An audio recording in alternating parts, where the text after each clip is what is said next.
Hello friends, welcome to the world of CMA.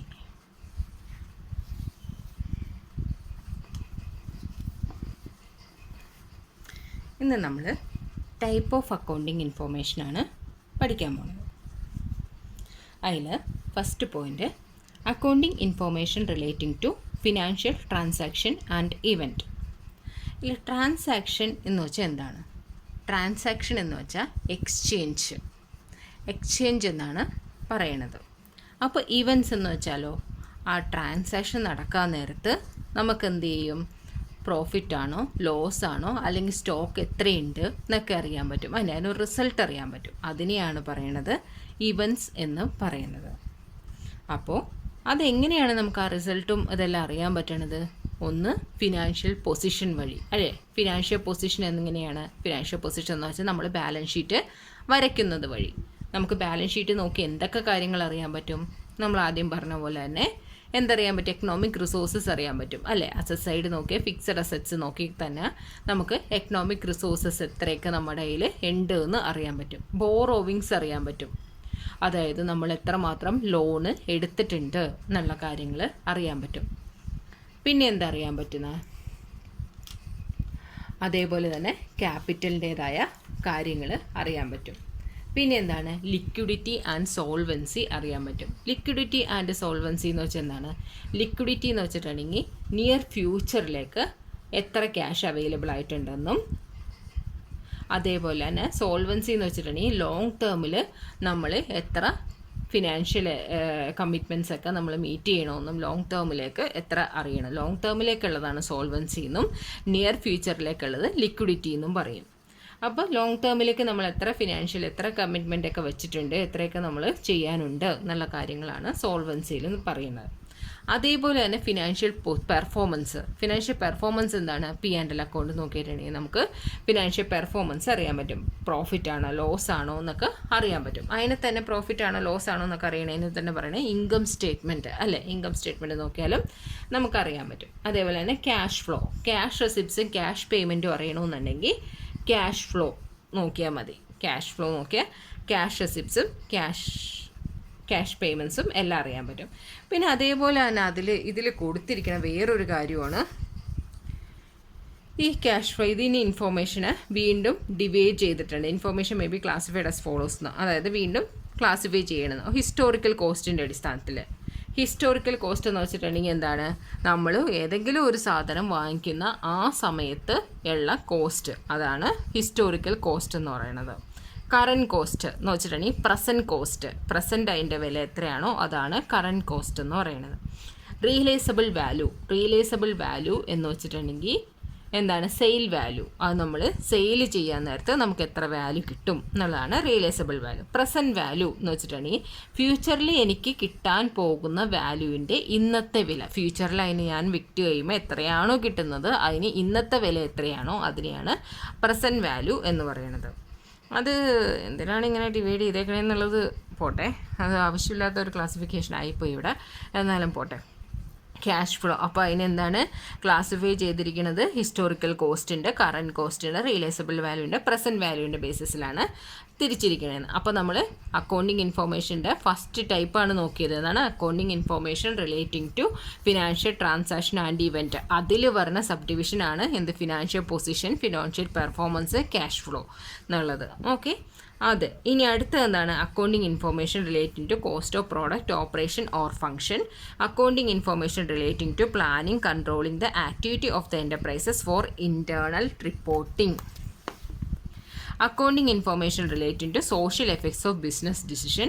Accounting information relating to environment and ecology. Accounting information relating to human resources. ഇങ്ങനെയുള്ള ക്ലാസിഫിക്കേഷനാണ് എന്തിൽ വരുന്നത്? Type of accounting information എന്നുള്ളതിൽ വരുന്നത്. അപ്പോൾ ഇതിൽ accounting ഇൻഫോർമേഷൻ്റെ ടൈപ്പിൽ accounting information relating to financial transaction and events, അതിൽ മാത്രമേ ഉള്ളൂ നമുക്ക് എന്ത് പറയേണ്ടത്? അതിൻ്റെ ക്ലാസിഫിക്കേഷനെ കുറിച്ച്, ഇമ്പോർട്ടൻ്റ് ആയിട്ടുള്ള ആ ഒരു ക്ലാസിഫിക്കേഷനെ കുറിച്ച് നമുക്ക് പഠിക്കാനുള്ളത്. അതിൽ നമുക്ക് ട്രാൻസാക്ഷൻ എന്താണ്, ഇവൻറ്റ്സ് എന്താണെന്നുള്ളതിനെക്കുറിച്ച് ഇപ്പോൾ ഒരു ബോധ്യം വന്നു അല്ലേ. ട്രാൻസാക്ഷൻ എന്ന് വെച്ചാൽ എക്സ്ചേഞ്ച് ആണെന്നും ആ എക്സ്ചേഞ്ചിൽ കൂടി നമുക്ക് പ്രോഫിറ്റ് ആണോ ലോസ് ആണോ അല്ലെങ്കിൽ സ്റ്റോക്ക് എത്രയുണ്ട് എന്നുള്ളത് അറിയാനായിട്ടാണ് ഇവൻറ്റ്സ് സഹായിക്കുന്നതെന്ന് നമ്മൾ പഠിച്ചു. അതേപോലെ തന്നെ ആ ഫിനാൻഷ്യൽ ട്രാൻസാക്ഷനിൽ വരുന്നതാണ് ആൻഡ് ഇവൻറ്റ്സിൽ വരുന്നതാണ് ഫിനാൻഷ്യൽ പൊസിഷൻ എന്നും ഫിനാൻഷ്യൽ പെർഫോമൻസും ക്യാഷ് ഫ്ലോ സ്റ്റേറ്റ്മെൻ്റ് എന്നും. അത് കഴിഞ്ഞാൽ വരുന്നതാണ് accounting information relating to cost of product, operation or function, accounting information relating to planning, controlling the activity of the enterprises, accounting information relating to social effects of business decision, accounting information relating to environment and ecology, accounting information relating to human resources. അത്രയാണ് നമുക്ക് എന്തിനെക്കുറിച്ച് accounting ഇൻഫോർമേഷനെ കുറിച്ച് പഠിക്കാനുള്ളത്. ഇനി ഇതിൽ കൊടുത്തിരിക്കുന്ന basic accounting terms ആണ്. Basic accounting terms എന്താണെന്നുള്ളതാണ് ഇതിൽ കൊടുത്തിരിക്കുന്നത്. ബേസിക്കായിട്ട് നമ്മൾ ഉപയോഗിക്കുന്ന സംഭവങ്ങൾ. ഓക്കെ, ട്രാൻസാക്ഷൻ എന്താണെന്ന് ഇപ്പോൾ ഞാൻ പറഞ്ഞു തന്നോളൂ. Okay, transaction goods and services. Goods എന്ന് വെച്ചാൽ എന്താണ്? ഗുഡ്സ് എന്ന് വെച്ചിട്ടുണ്ടെങ്കിൽ tangible article or commodity in which a business deals അല്ലേ. ടാഞ്ചിബിൾ ആയിട്ടുള്ള ആർട്ടിക്കിളാണ് അല്ലെങ്കിൽ കമ്മോഡിറ്റിയാണ്. ഡീൽ ചെയ്യണം, ബിസിനസ്സിൽ ഡീൽ ചെയ്യണം ടാഞ്ചിബിൾ ആർട്ടിക്കിളിനെയാണ് എന്ത് പറയണത്? ഗുഡ്സ് എന്ന് പറയണത്. അതായത് ആ ഈ ആർട്ടിക്കിൾ അല്ലെങ്കിൽ കമ്മോഡിറ്റി ഒന്നില്ലെങ്കിൽ വാങ്ങും അല്ലെങ്കിൽ വിൽക്കും അല്ലേ. ബ്രോട്ട് ഓർ സോൾഡ് അല്ലെങ്കിൽ പ്രൊഡ്യൂസ് ചെയ്തിട്ട് വിൽക്കും, അങ്ങനെയുള്ള സംഭവമാണ് ഗുഡ്സ് ചെയ്യണത് അല്ലേ. ഇപ്പോൾ ഒരു ഫർണിച്ചർ എന്ന് വെച്ചിട്ടുണ്ടെങ്കിൽ ഫർണിച്ചർ മാനുഫാക്ചറിങ് കമ്പനിയിൽ ചെന്നിട്ടുണ്ടെങ്കിൽ ആ ഫർണിച്ചർ എന്ന് പറഞ്ഞാൽ ഒരു എന്തായിരിക്കും? അത് അയാളുടെ ഗുഡ്സ് ആയിരിക്കുള്ളൂ. പക്ഷേ ഇൻ കേസ് വേറെ ഏതെങ്കിലും ഒരു കടയിൽ പോയിട്ട് ഇപ്പോൾ ഒരു ഗോൾഡ് ജ്വല്ലറി പോയിട്ട് ഫർണിച്ചർ അവിടെ ഇട്ടിട്ടുണ്ടാവും. പക്ഷേ അവരെ ഫർണിച്ചർ ഇട്ടിട്ടുണ്ടെന്നുണ്ടെങ്കിൽ തന്നെ വില കൂടിയ ഫർണിച്ചറാണ് ഇട്ടെങ്കിൽ അതിനെ ഗുഡ്സ് ആയിട്ട് എടുക്കാൻ പറ്റുമോ? ഇല്ല അല്ലേ. ആ ഒരു തരത്തിലാണ് ഗുഡ്സ് ഡിഫറെൻ്റ് ആയിട്ട് നിൽക്കുന്നത്. ഓരോരുത്തരുടെ ബിസിനസ്സിൻ്റെ ടൈപ്പ് അനുസരിച്ചാണ് ഗുഡ്സിനെ എടുക്കുന്നത്. ഇനി പ്രോഫിറ്റ് എന്ന് വെച്ചാൽ excess of revenue income over expense. അതിനെയാണ് എക്സ്പെൻസിനേക്കാൾ കൂടുതൽ റവന്യൂ വരുമ്പോഴാണ് അതിനെ പ്രോഫിറ്റ് എന്ന് പറയണം അല്ലേ. ഒരു 10 രൂപയ്ക്ക് നമ്മൾ സെയിൽ ചെയ്യുമ്പോൾ അതിന് നമ്മൾ ടോട്ടലായിട്ട് അതിനെ 10 രൂപയ്ക്കാണ് സെയിൽ വാല്യൂ എങ്കിൽ അതിന് നമ്മൾ ടോട്ടൽ എക്സ്പെൻസ് നോക്കാൻ നേരത്ത് 8 രൂപയെ വരാൻ പാടുള്ളൂ. അങ്ങനെയാണെങ്കിൽ ആ 2 രൂപേനെ എന്താണ് നമുക്ക് പ്രോഫിറ്റ് ആണെന്ന് പറയാം. ഇനി ലോസ് എന്തായിരിക്കും? അപ്പോൾ നേരെ തിരിച്ചായിരിക്കും. Excess of expenses over income is called loss. അതായത് നമുക്കിപ്പോൾ എന്താണ് 8 രൂപ നമ്മളിപ്പോൾ ഈ ഒരു പെൻ മാർക്കർ തയ്യാറാക്കണമെങ്കിൽ എനിക്ക് 8 രൂപയുടെ കോസ്റ്റ് വന്നിട്ടുണ്ട് എന്ന് വെച്ചിട്ടുണ്ടെങ്കിൽ ഞാനിപ്പോൾ ഒരു 2 രൂപയും കൂടി അതിന് ചേർത്ത് 10 രൂപയ്ക്ക് ഇത് കൊടുക്കുകയാണെന്നുണ്ടെങ്കിൽ ആ 2 രൂപയായിരിക്കുള്ളൂ എൻ്റെ ഇതിന് വരുന്ന പ്രോഫിറ്റ്. അല്ല, എനിക്ക് 10 രൂപ ഇതിന് എക്സ്പെൻസ് വന്നിട്ട് ഞാനത് 8 രൂപക്കാണ് അത് കൊടുക്കുന്നതെന്നുണ്ടെങ്കിൽ എനിക്ക് വരുന്നത് 2 രൂപ എന്തായിരിക്കും? ലോസ് ആയിരിക്കും. ഇനി അസറ്റ് എന്ന് വെച്ചാൽ എന്താണ്? Asset is a resources owned by the business with a purpose of using it for generating future profit. Asset എന്ന് വെച്ചിട്ടുണ്ടെങ്കിൽ നമ്മളിപ്പോൾ പറഞ്ഞു ഒരു ഫിനാൻഷ്യൽ എക്കണോമിക് റിസോഴ്സസ് നോക്കാനായിട്ട്, അതായത് ഫിക്സഡ് അസറ്റ്സ് എന്തോരം ഉണ്ടെന്നുള്ളത് നോക്കാൻ വേണ്ടിയിട്ട് ആണ് ഫിനാൻഷ്യൽ പൊസിഷൻ അല്ലേ, ഫിനാൻഷ്യൽ പെർഫോമൻസ് നോക്കുന്നതെന്ന്. ബാലൻസ് ഷീറ്റ് നോക്കിയാൽ നമുക്ക് അറിയാൻ പറ്റുന്നു. ആ അസറ്റ് എന്ന് പറയുന്നത് നമുക്ക് എന്തായിരിക്കും? ഇപ്പോൾ തന്നെ നമുക്ക് കാശ് കിട്ടുന്ന ഒരു സംഭവമല്ല അസറ്റ് എന്നുള്ളത് അല്ലേ. ഫ്യൂച്ചറിലേക്ക് നമുക്ക് പ്രോഫിറ്റ് നേടാൻ വേണ്ടിയിട്ട് നമ്മളിപ്പോൾ കാശ് മുടക്കി വാങ്ങുന്ന ഒരു സംഭവമാണ് അസറ്റ് എന്ന് പറയുന്നത്. അസറ്റിനെ തന്നെ എത്രയായിട്ട് തിരിക്കുന്നുണ്ട്? അസറ്റിനെ തന്നെ കറണ്ട് അസറ്റ് എന്നും നോൺ കറണ്ട് അസറ്റ് എന്നും 2ആയിട്ട് തിരിക്കുന്നുണ്ട്. അതിനെന്തിനെയാണ് ബേസിസ്? ഹോൾഡിങ്ങിൻ്റെ ബേസിസിലാണ് കറണ്ട് അസറ്റ് എന്നും നോൺ കറണ്ട് അസറ്റ് എന്നും തിരിക്കുന്നത്. അപ്പോൾ കറണ്ട് അസറ്റ് എന്ന് വെച്ചാൽ എന്താണ്? കറണ്ട് അസറ്റ് എന്ന് വെച്ചിട്ടുണ്ടെങ്കിൽ നമുക്ക് സിമ്പിളായിട്ട് പറഞ്ഞാൽ കറണ്ട് അസറ്റ് എന്ന് വെച്ചാൽ എന്താണ്? ഒരു 12 മാസത്തിനുള്ളിൽ നമുക്ക് റിയലൈസ് ചെയ്യാൻ പറ്റുവാണെന്നുണ്ടെങ്കിൽ, അതായത് നമുക്ക് തിരിച്ച് എടുക്കാൻ പറ്റുവാണെന്നുണ്ടെങ്കിൽ അതിൻ്റെ ഇതാണ് കറണ്ട് അസറ്റ് എന്ന് പറയുന്നത്. അപ്പോൾ എന്താണ്? അതല്ല 12 മാസം കൂടി പോവുകയാണെന്നുണ്ടെങ്കിൽ അതെന്ത് ചെയ്യും? അത് നോൺ കറണ്ട് അസറ്റായിട്ട് എടുക്കും.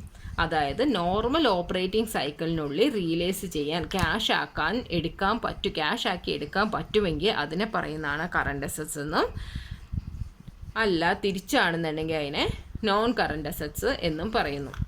അതായത് സിമ്പിളായിട്ട് പറഞ്ഞാൽ ഓപ്പറേറ്റിംഗ് സൈക്കിൾ എന്ന് വെച്ചാൽ എന്താണ്, പർച്ചേസിൽ നിന്നും സെയിൽ ചെയ്ത് എടുക്കാൻ കിട്ടുന്ന ടൈമിനെയാണ്, പർച്ചേസിൽ നിന്ന് പർച്ചേസ് ചെയ്തിട്ട് നമ്മൾ സെയിൽ ആക്കാൻ എടുക്കില്ല, ആ ഒരു ടൈമിനെയാണ് പറയണത് ഓപ്പറേറ്റിംഗ് സൈക്കിൾ എന്ന് പറയുന്നത്.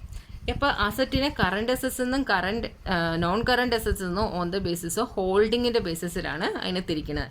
ഇനി ഫിസിക്കൽ എക്സിസ്റ്റൻസ് അല്ലെങ്കിൽ ടാഞ്ചിബിലിറ്റീൻ്റെ ബേസിസിൽ അസറ്റ്സിനെ തിരിക്കും. എങ്ങനെയാണ്? ടാഞ്ചിബിൾ അസറ്റ്സ് എന്നും ഇൻടാഞ്ചിബിൾ അസറ്റ്സ് എന്നും. ടാഞ്ചിബിൾ അസറ്റ്സ് എന്ന് വെച്ചാൽ എന്താണ്? ഫിസിക്കൽ എക്സിസ്റ്റൻസ് ഉള്ളതിനെയാണ് ടാഞ്ചിബിൾ അസറ്റ്സ് എന്ന് പറയുന്നത്. ഫിസിക്കൽ എക്സിസ്റ്റൻസ് ഇല്ലാത്തതിനെ ഇൻടാഞ്ചിബിൾ അസറ്റ്സ് എന്ന് പറയുന്നു. ഫിസിക്കൽ എക്സിസ്റ്റൻസ് എന്ന് വെച്ചാൽ എന്താണ്? നമുക്ക് സീൻ, ടച്ച് ചെയ്യാൻ പറ്റും, ഫീൽ ചെയ്യാൻ പറ്റും, അങ്ങനെയുള്ള കാര്യങ്ങളുണ്ടാവും. അതായത് പ്ലാന്റ്, മെഷീനറി, ഫർണിച്ചർ അങ്ങനെയുള്ളത്. അല്ലെങ്കിൽ നമുക്ക് കാണാൻ പറ്റാത്ത അല്ലെങ്കിൽ ഫീൽ ചെയ്യാൻ പറ്റാത്ത ഐറ്റത്തിനെയാണ് ഇൻടാഞ്ചിബിൾ അസറ്റ്സ് എന്ന് പറയുന്നത്. അതായത് ഗുഡ് വില്ല്, പേറ്റൻറ്റ് എന്നൊക്കെ പറയണത് അത് നമുക്കൊരു അസറ്റാണ്, പക്ഷെ നമുക്ക് ഫീൽ ചെയ്യാനോ ടച്ച് ചെയ്യാനോ കഴിയുന്നില്ല. അതിനെയാണ് നമ്മൾ ഇൻടാഞ്ചിബിൾ അസറ്റ്സ് എന്ന് പറയുന്നത്. ഇനി ലയബിലിറ്റി എന്ന് വെച്ചാൽ എന്താണ്? നമ്മുടെ ഒബ്ലിഗേഷനാണ്, അല്ലേ? ഒബ്ലിഗേഷൻ ഓഫ് ഫിനാൻഷ്യൽ നേച്ചറാണ്, to be settled in a near future or future. അപ്പോൾ നമുക്കത് എന്താണ്, നമുക്ക് എന്തെങ്കിലും ഒരു ഇത് നേടാൻ വേണ്ടിയിട്ട്, അതായത് എന്തെങ്കിലും ഇപ്പോൾ ഗുഡ്സ് പർച്ചേസ് ചെയ്യാൻ വേണ്ടിയിട്ടോ അങ്ങനെ എന്തെങ്കിലും ബിസിനസ്സിന് എന്തെങ്കിലും ഒരു കാര്യത്തിന് വേണ്ടി വരുന്ന ബാധ്യതയാണ് എന്ത് പറയണത്? ലയബിലിറ്റി എന്ന് പറയുന്നത്. ഓക്കെ, ഈ ലയബിലിറ്റീനെയും ഇതേപോലെ തന്നെ ഹോൾഡിങ്ങിൻ്റെ അടിസ്ഥാനത്തിൽ ഷോർട്ട് ടൈം അല്ലെങ്കിൽ കറണ്ട് ലയബിലിറ്റി എന്നും ലോങ് ടൈം അല്ലെങ്കിൽ നോൺ കറണ്ട് ലയബിലിറ്റി എന്നും രണ്ടായിട്ട് തിരിക്കുന്നുണ്ട്. ഇനി അത് ഷോർട്ട് ടേം എന്ന് വെച്ചാൽ എന്താണ്? ഈ ഇതിൽ പറഞ്ഞ പോലെ അസറ്റിൻ്റെ കാര്യത്തിൽ പറഞ്ഞ പോലെ തന്നെ 12 monthsനുള്ളിൽ വരുന്നതാണ് ഷോർട്ട് ടേം ലയബിലിറ്റി എന്നും, 12 monthsന് കൂടി പോയിട്ടുണ്ടെങ്കിൽ അത് ലോങ് ടേം ലയബിലിറ്റി എന്ന് പറയുന്നു. അത് ഇതേപോലെ തന്നെ നോർമൽ ഓപ്പറേറ്റിംഗ് സൈക്കിളിനുള്ളിൽ സെറ്റിൽ ചെയ്യാൻ പറ്റുവാണെന്നുണ്ടെങ്കിൽ അതിനെ കറണ്ട് ലയബിലിറ്റി എന്നും, അല്ല അതിനുള്ളിൽ സെറ്റിൽ ചെയ്യാൻ പറ്റിയില്ല എന്നുണ്ടെങ്കിൽ അതിനെ നോൺ കറണ്ട് ലയബിലിറ്റി എന്നും പറയുന്നു. ഇനി ഇന്റേണൽ ലയബിലിറ്റി എന്ന് വെച്ചാൽ എന്താണ്? ഇന്റേണൽ ലയബിലിറ്റീൻ്റെ വേറെ പേര് പ്രൊപ്പറേറ്റേഴ്സ് ഇക്വിറ്റി എന്ന് പറയുന്നു. അതെന്താണ്? അതായത് ക്യാപിറ്റൽ, റിസർവ് എന്നൊക്കെ കേട്ടില്ലേ? അതെല്ലാം എന്താണ്? പ്രൊപ്പറേറ്റേഴ്സ് ഇക്വിറ്റി അല്ലെങ്കിൽ ഇന്റേണൽ ലയബിലിറ്റി എന്നുള്ള ഇതിലാണ് വരുന്നത്. അതായത് പ്രൊപ്പറേറ്റേഴ്സ് ഇക്വിറ്റി, പ്രൊപ്പറേറ്റർ എടുത്തിട്ട് വരുന്ന ക്യാഷ്. ആ പ്രൊപ്പറേറ്റർ അതല്ലേ, നമുക്ക് ബിസിനസ് എന്ന് ക്ലോസ് ചെയ്യണോ അത് നമ്മൾ തിരിച്ച് പ്രൊപ്പറേറ്ററിന് കൊടുക്കാനുള്ള ബാധ്യതയുണ്ട്, അല്ലേ? പ്രൊപ്പറേറ്റർ ആണെങ്കിൽ ബിസിനസ് ആണെങ്കിൽ രണ്ട് പേരാണ്. അത് എപ്പോൾ, അതായത് നമ്മൾ ക്യാപിറ്റൽ കൊണ്ടുവന്നാലേ ഒരു ബിസിനസ് സ്റ്റാർട്ട് ചെയ്യാൻ പറ്റുള്ളൂ. പക്ഷേ ആ ബിസിനസ് എന്ന് സ്റ്റോപ്പ് ചെയ്യുന്നോ അന്ന് അദ്ദേഹത്തിന് തിരിച്ച് ക്യാഷ് കൊടുക്കണം. പക്ഷേ ആ ക്യാഷിന് നമ്മൾ ആ കൊണ്ടുവന്ന ക്യാപിറ്റലിന് നമ്മൾ ഇൻട്രസ്റ്റ് കൊടുക്കുന്നുണ്ട്. അതേപോലെ തന്നെ അദ്ദേഹത്തിന് ഡ്രോയിങ്സും ഉണ്ട്, അദ്ദേഹത്തിന് ചിലവ് കാണാൻ വേണ്ടിയിട്ട് നമ്മൾ ഡ്രോയിങ്സും കൊടുക്കുന്നുണ്ട്. ഓക്കെ, ഇനി അടുത്ത എന്താണ്? ഇൻറ്റേർണൽ ലയബിലിറ്റി കഴിഞ്ഞ് കഴിഞ്ഞാൽ പിന്നെ പറയുന്നതാണ് വർക്കിംഗ് ക്യാപിറ്റലിൽ തന്നെ രണ്ടായിട്ട് തിരിക്കുന്നുണ്ട്. എന്താണ്? ഗ്രോസ് വർക്കിംഗ് ക്യാപിറ്റൽ എന്നും നെറ്റ് വർക്കിംഗ് ക്യാപിറ്റൽ എന്നും. ഗ്രോസ് വർക്കിംഗ് ക്യാപിറ്റൽ എന്ന് വെച്ചിട്ടുണ്ടെങ്കിൽ എന്താണ്? ടോട്ടൽ കറണ്ട് അസറ്റിനെ പറയുന്ന പേരാണ് ഗ്രോസ് വർക്കിംഗ് ക്യാപിറ്റൽ എന്ന്. ആ കറണ്ട് അസറ്റിൽ നിന്ന് കറണ്ട് ലയബിലിറ്റി മൈനസ് ചെയ്തിട്ടുണ്ടെങ്കിൽ അതിനെ നെറ്റ് വർക്കിംഗ് ക്യാപിറ്റൽ എന്ന് പറയുന്നു. ഇനി കണ്ടിജന്റ് ലയബിലിറ്റി എന്താണ്? Contingent liability represent a potential obligation that would be created depending on the outcome of an event. It is not recorded in the book of account but disclosed by way of note to the financial statement. അതായത് നമുക്ക് എന്താണ്? അതൊരിക്കലും book of അക്കൗണ്ടിൽ contingent liability എന്ന് പറഞ്ഞ് record ചെയ്യാനായിട്ട് പറ്റില്ല. പക്ഷേ എന്ത് ചെയ്യും? ഫിനാൻഷ്യൽ സ്റ്റേറ്റ്മെൻറ്റിൽ നോട്ടായിട്ട് അത് കാണിക്കും. കാരണം അത് നമുക്ക് ഇപ്പോൾ ഒരു ബാധ്യതയല്ല. ഇപ്പോൾ നമുക്ക് ഏതെങ്കിലും ഒരു ബിസിനസ്സിൻ്റെ നടത്തിപ്പുമായിട്ട് എന്തെങ്കിലും ഒരു കേസ് കൊടുക്കുകയാണെന്നുണ്ടെങ്കിൽ, ആരെങ്കിലും ഇപ്പോൾ ഒരു ക്രെഡിറ്റേഴ്സോ ആരെങ്കിലും ഒരാൾ കേസ് കൊടുക്കുകയാണെന്നുണ്ടെങ്കിൽ അത് നമുക്ക് എന്താണ് കണ്ടിജൻ ലൈബിലിറ്റി എന്നുള്ളതിൽ പെടുത്താൻ പറ്റും. അതായത് ഇപ്പോൾ ആ കേസിൻ്റെ വിധി വന്നാലേ നമുക്ക് പറയാൻ പറ്റുള്ളൂ നമുക്ക് ഫേവറാണോ അല്ലേ എന്നുള്ളത്. അപ്പോൾ അതിന് നമുക്കതൊരു ലൈബിലിറ്റി ആയിട്ട് എടുക്കാൻ പറ്റില്ല, എന്നാൽ അത് വേറെ ഒരു തരത്തിലും കാണിക്കാൻ പറ്റില്ല. അതെന്താണ് കണ്ടിജൻ ലൈബിലിറ്റി ആയിട്ടേ കാണിക്കാൻ പറ്റുള്ളൂ. അതിൻ്റെ റിസൾട്ട് നമുക്ക് എപ്പോഴേ അറിയാൻ പറ്റുള്ളൂ, നിയർ ഫ്യൂച്ചറിൽ മാത്രമേ അറിയാൻ പറ്റുള്ളൂ. ഓക്കെ, അതാണ് കണ്ടിജൻ ലൈബിലിറ്റി. ക്യാപിറ്റൽ എന്ന് വെച്ചാൽ എന്താണ്? ഇത്രയും നേരം നമ്മൾ പറഞ്ഞാണ് ഒരു ബിസിനസ് സ്റ്റാർട്ട് ചെയ്യാനായിട്ട് കൊണ്ടുവരുന്ന ഓണർ എടുത്തിട്ട് വരുന്ന ഇൻവെസ്റ്റ്മെൻറ്റിനാണ് ക്യാപിറ്റൽ എന്ന് പറഞ്ഞത്. ഡ്രോയിങ് എന്താണ്? ഡ്രോയിങ് എന്ന് വെച്ചിട്ടുണ്ടെങ്കിൽ ഓണർ വിഡ്രോ ചെയ്യണ എമൗണ്ട്, ബിസിനസ്സിലിരുന്ന് ഓണർ വിഡ്രോ ചെയ്യണ എമൗണ്ടിനെയാണ് എന്ത് പറയണത്? ഡ്രോയിങ്സ് എന്ന് പറയുന്നത്. അത് ക്യാഷായിട്ട് തന്നെ വേണമെന്നില്ല. എന്താണ്? ഗുഡ്സ് ആയിട്ടാണെങ്കിലും വേറെ ഏതെങ്കിലും ഒരു തരത്തിലുള്ള അസറ്റായിട്ടാണെന്നുണ്ടെങ്കിലും വിഡ്രോ ചെയ്താലും അതിനെ എന്ത് പറയും? ഡ്രോയിങ്സ് എന്ന് തന്നെ പറയാം. ഇനി നെറ്റ്വർത്ത് എന്ന് വെച്ചാൽ എന്താണ്? Excess of total assets over total liability of the business. Total assets minus total ലൈബിലിറ്റിയാണ് നെറ്റ്വർത്ത് എന്ന് പറയുന്നത്. നെറ്റ്വർത്ത് എന്തിനാണ് കണ്ടുപിടിക്കുന്നത്? ബിസിനസ് ക്ലോസ് ചെയ്യുന്ന സമയത്ത് ക്യാപിറ്റൽ, അതായത് ഓണറിന് എന്തെങ്കിലും കൊടുക്കാൻ പറ്റുമോ എന്നുള്ള കാണാൻ വേണ്ടിയിട്ടാണ് നെറ്റ്വർത്ത് കാണുന്നത്. അതായത് ഓണേഴ്സ് ഇക്വിറ്റി കണ്ടുപിടിക്കാനായിട്ടാണ് നെറ്റ്വർത്ത് കാണുന്നത്. ഓക്കെ ഗൈസ്, അപ്പോൾ ഇനി ബാലൻസ് നെക്സ്റ്റ് ക്ലാസ്സിൽ നോക്കാം.